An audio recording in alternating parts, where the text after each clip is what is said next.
जैन सभी को। मैं श्रीमती दीपिका दिलकुश जैन जुड़वाल बेंगलुरु कर्नाटक प्रभारी अष्टशास्त्री ग्रंथ राज का महत्व बता रही हूँ। इस अष्टशास्त्री ग्रंथ में श्री समंत भट्टाचार्य ने 10 अध्याय में मुख्य रूप से 10 प्रकार के एकांत का निश्चय करते हुए शहादात की सप्तभंगी प्रक्रिया को गठित किया है। उन एक परिच्छेद में मुख्य एकांतों के खंडन में उभयकात्मय तथा आवाज का खंडन करते हुए विरोधानो भरकात्यम भयकात्मय शाद्वाद न्याय विधिस्वाम अवाच्यतैकातेषु कातेप्यु कीर्तनावाचमिति युज्यते। इस कारिका को प्रत्येक अध्याय में लिया है, अतः यह कारिका 10 बार आ गई है।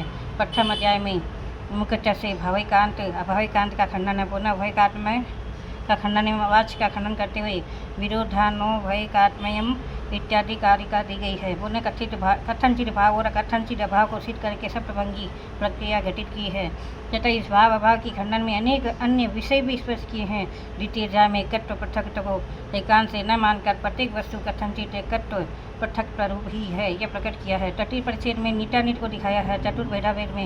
चतुर्थ में भेदात्मक वस्तु को बताया। 5वें में कथनचित अनापेक्षिक रूप वस्तु को सिद्ध किया है। पुनः 6ठे में हेतुवाद और आगम को स्याद्वाद से सिद्ध करके 7वें में अंतस्तत्व बहिस्तत्व का निकाल बताया है। 8वें में देव पुरुषार्थ को स्याद्वाद से प्रकट करके 9वें में पुण्य पाप का निकाल उद्योगित किया है। 10वें में ज्ञान अज्ञान में और मोक्ष और बंध की व्यवस्था को प्रकाशित किया है तथा स्यादार और नय का उत्तम रीति से वर्णन किया। तात्पर्य कि इस अष्टशास्त्री ग्रंथ में से जिस रीति से स्याद्वाद का वर्णन प्रत्येक स्थान पर किया गया है वैसा वर्णन अनंत न्याय ग्रंथों में कहीं भी नहीं है। प्रत्येक अध्याय में सप्तभंगी प्रक्रिया बहुत ही अच्छी मालूम पड़ती है। अंत में आचार्य ने यह बताया कि मोक्षाभिलाषी भव्य जीवन के लिए आत्ममीमांसा सर्वज्ञ विशेष की परीक्षा की गई है, क्योंकि मुख्य रूप से मोक्ष हित रूप है और उसकी प्राप्ति के कारण भूत रतन भी हित रूप माना गया है। अतः सम्यक और मिथ्या विषय का ज्ञान कराने के लिए आत्ममीमांसा प्रधान ग्रंथ है, क्योंकि सत्य असत्य तत्व का एवं आप्त का पूर्णतः निर्णय हो जाने के बाद ही यह जीव अस्तित्व को छोड़कर सत्य मार्ग का या असत्य मार्ग का आप्त का आश्रय लेता है। सत्य मार्ग का या सत्य आप्त का आश्रय लेता है। अतः यह अष्टशास्त्री ग्रंथ आद्यंत लक्ष्मी की प्राप्ति पर्यंत स्वार्थ संपत्ति को सिद्ध करने वाली है।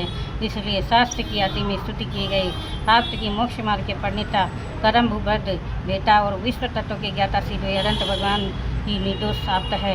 उन्हीं के गुणों को प्राप्त करने के लिए उन्हें ही नमस्कार करना उचित है, अन्य को नहीं। यही कारण है कि जब बोलो समंत भट्टाचार्य की जय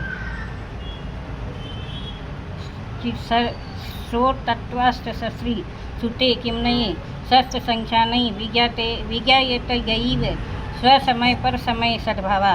स्वयं श्री विद्यानंदी आचार्य ऐसा कहते हैं कि एक अष्टशास्त्री ग्रंथ को ही सुनना चाहिए, अन्य हजारों ग्रंथों के सुनने से क्या प्रयोजन है, क्योंकि इस एक ग्रंथ के द्वारा ही स्वसमय अपने शाद्वाद जैन सिद्धांत और पर समय पर परिकल्पित अनेक एकांत तत्वों को समझ नहीं लेंगे, तब तक हम अपना सिद्धांत भी अत्यंत सूक्ष्मतया स्वाद्वाद की कसौटी पर कस नहीं सकेंगे।